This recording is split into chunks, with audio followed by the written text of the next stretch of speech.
Hello friends, it's Kayla. Welcome back to my channel. This is the second episode of a series that I'm doing this year where I'm trying to find a 5-star read published in every single year that I have been alive. We started with 1990 and today we're moving on to 1993. In my last video, I asked for some recommendations and you definitely delivered. I have read some books from 1993, just haven't had any 5 stars. So some of the books that were mentioned that were recommended, thank you so much, that I've already read and didn't give a high rating to are The Giver, The Virgin Suicides, and Girl Interrupted. I gave all of them 3 stars. The Giver originally I rated higher, but I reread as an adult and it did not hold up. And then the other 2 are some of my favorite movies and I just didn't enjoy the books as much. I have read Nightmares and Dreamscapes and I did give that a high rating, but that was one of the first Stephen King's I ever read, and part of me wants to just reread it, call it a 5, and call the episode over. But there are 2 books on my physical TBR from 1993. I know that we agreed I wouldn't give away my TBR like in the thumbnail or at the very beginning of the video, and I don't know if that's what I'm doing because I don't know how many books I'm going to get to read. But I figured I would just talk about both of these because I own both of them. I owned both of them before planning this video series. And one of them I didn't realize was 1983 until I got a comment about it. It's called Now You're One of Us by Asa Nanami, and this was originally published in 1983 and then translated to English by Michael Volek and Mitsuku Volek in 2007. I actually originally picked this up for a different video concept. I was going to right my wrongs in a certain way of reading booktuber favorites from last year. This is something that I was considering, but I didn't follow through with that video, so it's just sitting here waiting. And I don't even know the plot. I just know that it's a weird horror adjacent book. And then the other one mentioned the most, of course, is Parable of the Sword by Octavia E. Butler. This seems like it's going to be a 5-star because I loved Kindred. Again, I don't really know the plot. I know she has 2 other books that get recommended to me a lot. One of them is about vampires, and I think there are some plot points that are going to make me too uncomfortable to pick up, and I hope that's not this one. I think it's a different one. But I'm really enjoying going into books not really knowing anything, so I just have to make the decision of which to start with. And it feels weird being in this position because the goal is to get a 5-star, but I want to read both of these in this video, so I kind of have to pick the one that I think won't be 5 stars, which feels diametrically opposed to the whole video concept. But I think this one has a lower Goodreads average rating. I'll prove myself right or wrong right here. I'm just assuming based on how much I've heard about these books and these authors. So I'm gonna start with Now You're One of Us, and as soon as I know what it's about, I'll tell you. So we're heading into a tournament weekend. I think it's fun that all of the videos are kicking off with us, you know, out and about on a trip, vlogging from somewhere else, just because it makes it interesting for me. I hope the next one continues because if I happen to be vlogging on the road in the next one, that means that we made it to the playoffs. I digress. I read the first chapter of this, Now You're One of Us, to get a vibe for it, and I still don't really have a vibe for it. I'm giving it, the first chapter, a 7 out of 10 for intrigue. There's this woman that we're following, Noriko, and she is living with her mother-in-law, Kimmy, and like it says there's 4 generations, 8 people, 1 household. And Noriko just married this guy and they moved into this family home, and now there's this random neighbor who came over and is like clearly distressed about something, but as soon as he sees Kimmy, he's like freaked out and worried about it and like lying about why he was there originally. So I think he's there to warn Noriko about something that's happening, but I don't know what's to happen. It says a series of strange events and inconsistencies trigger Noriko's suspicions, and there are surprising truths. I don't know, but we're gonna head out. I'm gonna remember to pack this and take it with me, and I'll update you when we're doing something or when we're done doing something. We have a hockey game in just a couple hours, and then I'll talk to you after. Hello, good morning. I didn't read any of my book last night, but we got to the hotel, went to the hockey game. The kids won, not by a lot, but they won. Now they have a game this morning. They're probably gonna lose, and they have a game this evening that, I don't know, could probably go either way. I had the top 3 like absolute worst hotel room sleeps of my entire life. So I am feeling grumpy today, but I'm gonna find some time to read. We have this weird little balcony. Like it's a balcony, but it's on a roof. There is a view to be seen far away. And I'm not gonna show you the rest of the room because it's just trashed with trash. Dinner and breakfast, and the beds are messy. But that's my reading update. No update. I have now read 100 pages of my book. It's good so far. It reminds me a little bit of a fish swimming in dappled sunlight, as far as maybe it's Japanese thrillers specifically that are just so tension filled, and there's a little bit of mystery.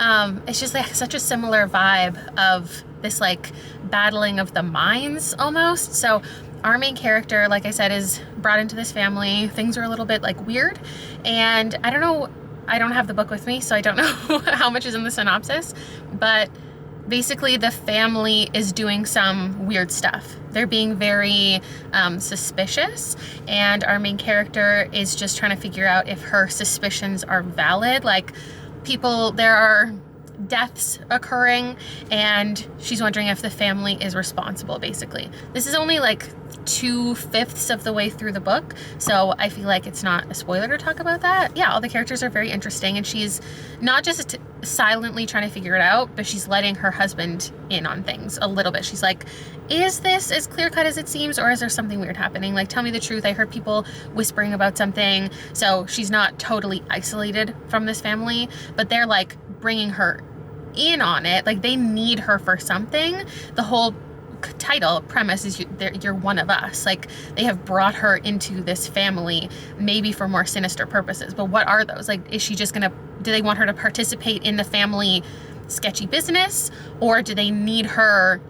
I feel like they could use her as like a scapegoat. Like, they could end up blaming everything on her if they ever get found out for the sinister things that they're doing, or it's all in her head. Like, who really knows? We don't have any clear-cut answers. Our team, tournament update, they won their game and they tied their other game, which was surprising. So now they're going against the highest rated team of the tournament so far, and that's the team that swept our entire tournament, our home tournament last time. It was a couple months ago. They're the ones that like traveled the furthest, and they're probably gonna crush the entire tournament again this time. So that's what's happening. But even if they lose, they have a whole nother game to go for bronze. So we'll see how that all pans out today, and maybe I'll finish my book. I don't know. Okay, what do we need an update on? The Weekend, 1993, or my book? Let's start with The Weekend. It did not end the tournament as hoped. They lost their last two games, but they were up by 3 going into the third of both of them. Liam got hurt and didn't play the final third of the second last game, and then didn't play the last game. But they won a couple games that weekend, so everything's fine. I'm almost finished with this. It's funny because I never thought about what the cover was, and I still don't understand why it is what it is. I think it's a bar of soap with a hair on it. But if you had asked me without really paying attention, I would have said it was like a mouse for a computer. Like, if I had to guess something without looking at it. Now I see that there are soap bubbles and stuff, but I don't know why. Anyway, I'm not loving it. And because I know it's not gonna be a 5-star, I just like kind of want to DNF it to move on. But if I wasn't doing this specific video, then I would finish it. So I'm gonna finish it anyway. I just don't really like following this type of character where we know more than they do, and they're just constantly being persuaded by different groups of people back and forth. It feels like a tennis match. She's with the family. They're telling her, no, we're fine. Everything's cool. We love you so much. We're so happy you're here. Like, we're not doing anything wrong. And then she goes to her friend, and her friend is like, they're being weird. Like, you need to take this more seriously. Like, obviously they're doing something shady. So she goes back to the family and she's like, you guys, tell me the truth. Like, what's really going on? Are you killing people? And they're like, no, don't worry, we're not. And so she goes to her friend. She's like, I told you. And her friend's like, look into it deeper. So then and I feel like because of the way that it's written, like, we're supposed to know as the reader what the actual truth is. And so I feel none of the tension that I expected, because like, I just don't really care. I don't care about her because she's the type of character I just don't like to read. Just so easily persuaded by everybody and doesn't have a mind of her own. And I feel like you could build out this character for that to make sense and give us more of like background and a history. But it's really just a lot of dialogue, and I'm not jiving with it. As far as 1993, I grabbed this magazine. Hope I don't get demonetized for it. This is Janet Jackson, the Something of Sex issue. Joy? It might say Joy. September 1993. This cost $2.95. Bands with albums that came out in 1993 were Nirvana, the Smashing Pumpkins, the Cranberries, Radiohead, and then a list of bands that were like established in 1993 are Jimmy Eat World, one of my favorites, All Saints, one of my nostalgic favorites, Backstreet Boys, Billy Talent, and Daft Punk all were like created in 1993. Speaking of creations, Beanie Babies were invented in 1993, Pepsi Max, Warheads, and K'NEX. We were big on K'NEX. Me and my brother, K'NEX kids. This was me in 1993. I guess I haven't introduced my 3-year-old self to you. She was cute. She was irritating. She was very blonde. Kind of just into whatever my brother, 3 years older than me, was into. So like Ninja Turtles. I don't know, like The Land Before Time, had that come out by then? And K'NEX. My dad actually built, I can still remember the feeling of clicking certain K'NEX together and how much it would hurt my thumb. But we had birds probably a little bit later, and my dad built a cage for them out of 4 screen doors and then K'NEX. Like, we would spend the weekends building all of these intricate K'NEX structures for the birds to like hang out on. Anyway, I'll quickly flip through this so you can see what the fashion looked like in 1983, at least specifically in America for this specific demographic, and then I'll give you my final rating of the book. This is the cheapest magazine I could find on eBay. So let's see if there's any books in here. That would be fun. Ooh, we've got Banana Republic. Oh, this is crazy. Red Hot Chili Peppers finally get a new guitarist.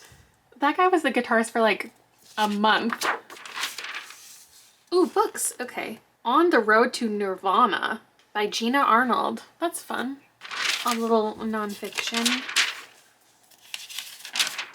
We've got cologne, car ads, more cologne. You're gonna advertise whitening toothpaste in the same magazine as like cigarettes. What even is this? Is this convincing you to buy a pair of jeans? Oh, they're there, Virginia Slims. More cigarettes. She absolutely was not holding that when they took that photo. Brute, the essence of man. Men are back. Where did they go? Can they leave again? Oh, ew. Oh my God, look at that TV. What is this even an ad for? Like the literal state of Colorado? Fun. This is definitely for someone, just not me. I'm giving it 2. This lighting is horrific. Well, it's no better over here. I really like this concept. I feel like I've read things like this before.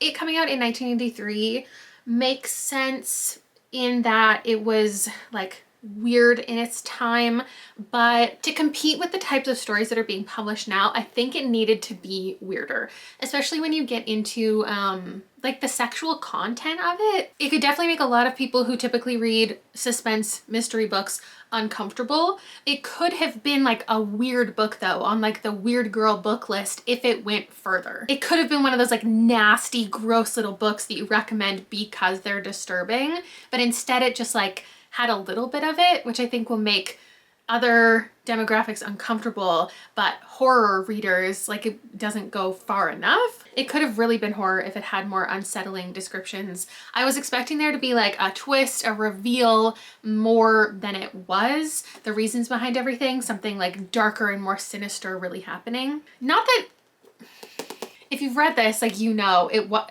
was gross, but just compared to other things out there, I just expected it to go further than it did. It was so repetitive, and not in a way that was like a building sense of dread, which is what I would be hoping for in a story like this. I was just tired of it by the end. I was tired of it going in these circles and being in Noriko's mind, which is a bummer when we're looking for a 5-star. Anyway, I'll check in with you when I'm reading something else.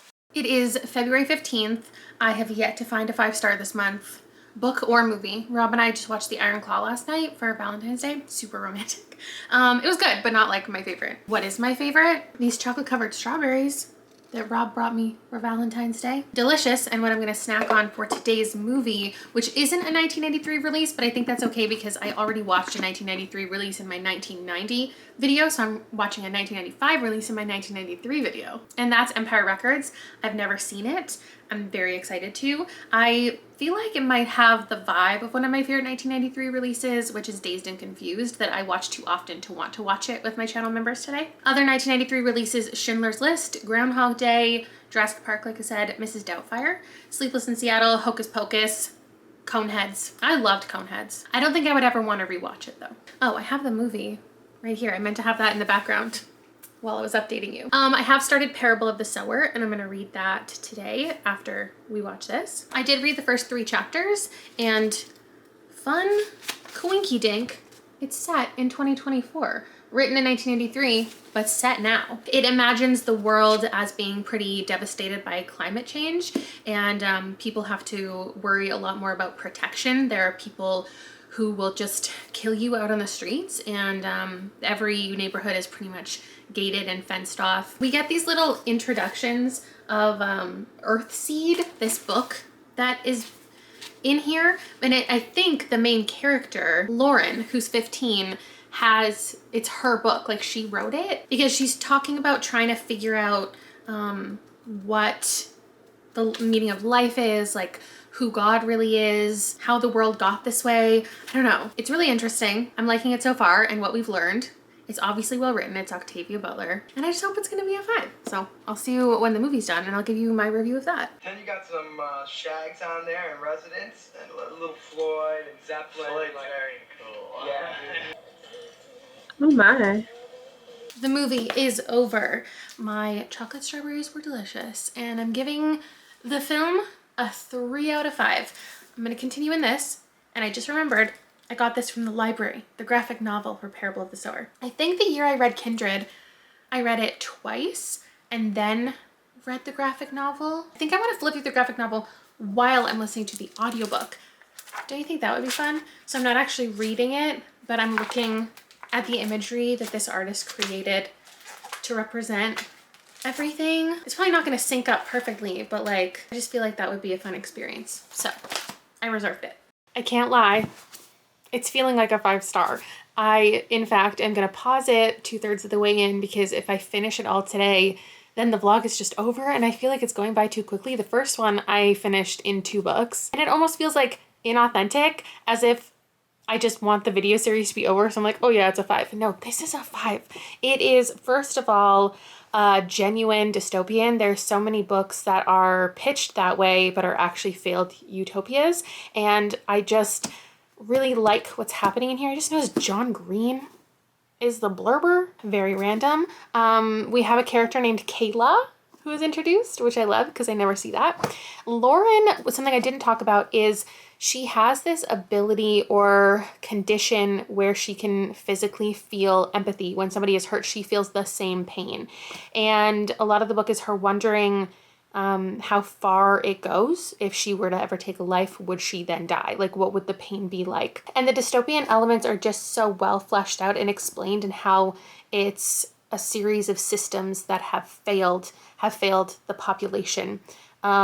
People have taken advantage of the situation. There is so much crime and violence because nobody's being held accountable for their actions, and all of the corrupt companies that were already bad are worse because they can do whatever they want, and they've created these drugs that are addictive and that are causing even more violence. I really did not know going into this that it was a survival story, that it was an apocalypse story, and that's just totally up my alley. The world is so bleak. It does not shy away from exploring the violence and all of the horrific imagery that we're witnessing, that Lauren is witnessing. Sorry, my battery died in the middle of my sentence, but I was pretty much done what I was saying, so I didn't want to go get a new one. The book definitely stays bleak, but it does have this hope-filled tone that I wasn't necessarily expecting, because embarrassingly didn't know that this was part of a series until now. So I did expect it to have more of a final feeling ending, but I love how it ended instead. And I feel like there's so much to look forward to seeing these characters experience in the future. I wouldn't say that I needed the romance, but with that said, it didn't subtract from the book. There's a lot of travel and journeys throughout here that just felt like a lot of my favorite dystopian type apocalyptic stuff. And it really is just the perfect addition to my stack of books that have a similar vibe. So I would recommend all of these in tandem. It's about connecting with others. It's about finding safety. It's about protecting each other. It's also just a lot about witnessing horrific things being done to people, and about realizing what you're capable of. Lauren is creating her own religion throughout these pages. And if I had known that going into it, I don't know that I would have said that's something I thought I would love, but it was an element that was just so fascinating. So with all of that said, yes, indeed, this is a 5. And how crazy is it that it took only 2 books we're 2 books in each episode in this series to get to a 5-star. I guess it's not that crazy because, I mean, for 1, Black women stay winning. And for 2, while my personal spread of ratings is like 13% of the books that I read in general get 5 stars in any given year. Like last year I read 270 books, 13% of them were 5 stars, but I wasn't reading the best of the best. I wasn't reading the top rated stuff. I'm not exclusively reading only books that have 160,000 readers and an average 4.2 on Goodreads. I'm reading the books that have held up over 30 years. Of course they're probably good. So while my average percentage is 13% of my reads 5 stars, this series, video series, 50% of my reads are 5 stars. Can we keep it up? I don't know. I just know that I love being the popular opinion. I love agreeing with people. You all have great taste, and we'll see if it continues for 1994. The next episode, I think I'll struggle because I don't have anything on my TBR. There is a list of things released, most popular titles from that year that I can take a look at. And I definitely need your help with this one, letting me know in the comments which one you think is gonna be worth my time. You know my taste better than anyone. I really don't know how I'm even gonna pick something to start with, but I will take your guidance with me and I'll see you for that one. Thank you so much for being here and watching this with me. Well, you watched, I made it, you watched it. I'm also here though. I mean, if you're in the premiere, I'm chatting away. And I want to make these premieres because at least the first people who are watching don't know when the video is going to end, and that's a fun thing. You can't predict how many books it's going to take me to get 5 stars, so I'll keep it up with the next one. But I have a feeling it's going to be a longer video just because I'm not already interested in like anything. But with that, I will see you later. Bye.